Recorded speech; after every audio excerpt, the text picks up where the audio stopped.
Você acompanha o programa Ciência e Espiritualidade, hoje falando sobre aspectos da educação das crianças nos dias de hoje.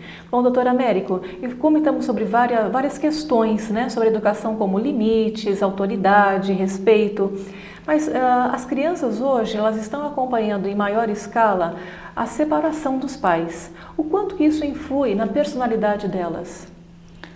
Algumas crianças, elas já são filhos, são órfãos de pais vivos.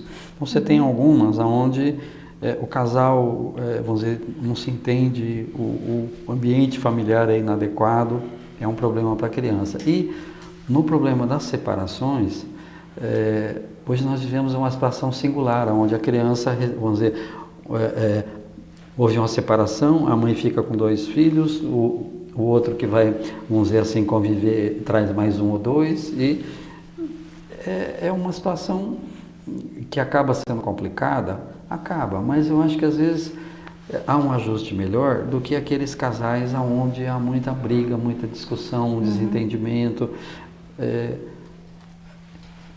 É possível que seja mais assim nefasto, mais complicado para a criança essa situação, às vezes, do que pais separados. O ideal era que não houvesse nenhum tipo de separação, que houvesse um foco na realidade para a responsabilidade assim da família, né? Dos pais principalmente. Então, os nossos filhos são os pupilos que a natureza nos colocou, nós somos os mentores encarnados deles. Então, uma pergunta que todo mundo devia se fazer com relação aos filhos: que importância tem esse filho na minha vida? Poucos, na realidade, param para pensar isso. Mas essa importância, as necessidades da criança são vistas só pelo lado material. Então, a criança não quer presente, muitas vezes. Ela não quer coisa sofisticada. Ela quer atenção, ela quer amor, ela quer carinho. Na dúvida sobre o que fazer, a receita é simples: ame. Mas o amor, na realidade, é bem diferente do que a gente está habituado. Não é apego, não é um processo de possessão. Estamos tentando sempre, vamos dizer, trabalhamos junto a escolas, com palestras, com os pais. Nós temos um espaço também no www.jornaldosespiritos.com, onde há um foco sempre de, vamos dizer, vários autores escrevendo a respeito desse tema tão importante. Há uma possibilidade sempre de interação. Hoje é preciso que nós troquemos muito ideias e vivências, porque às vezes eu estou com uma dificuldade muito grande e aquele outro pai vamos dizer, do amiguinho do meu filho, eles conseguiram trabalhar aquilo de uma maneira muito mais simples, né?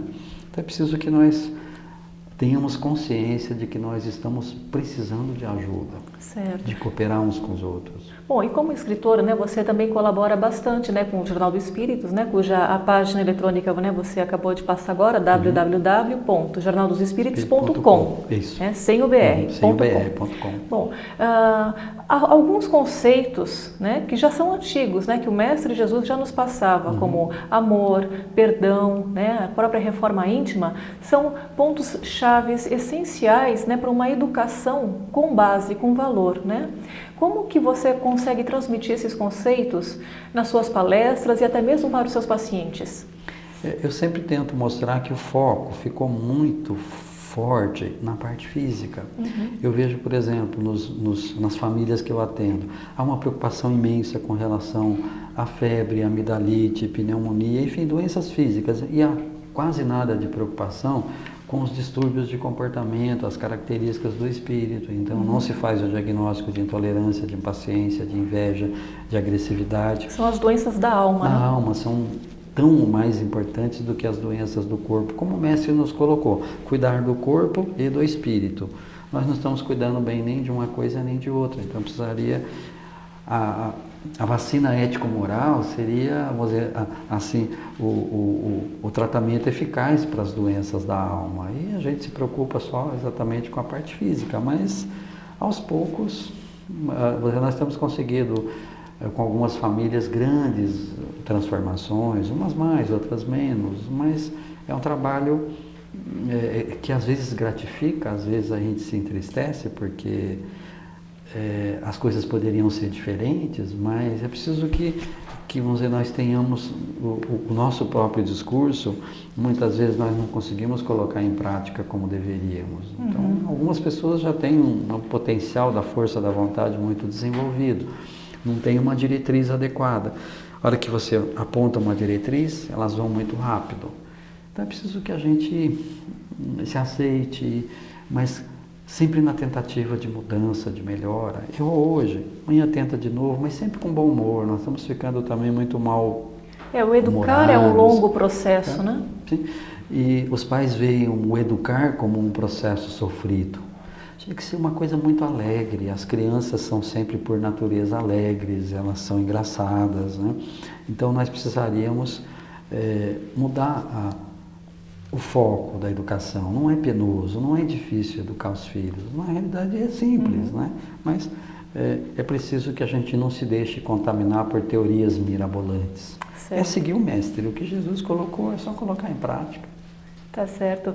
Bom, doutor Américo, muito obrigada aqui por estar conosco, conversando um pouquinho mais, né, com o nosso público de casa sobre essa tarefa de educar, né, os filhos. Muito obrigada pela sua presença aqui no Ciência e Espiritualidade. Eu é que agradeço.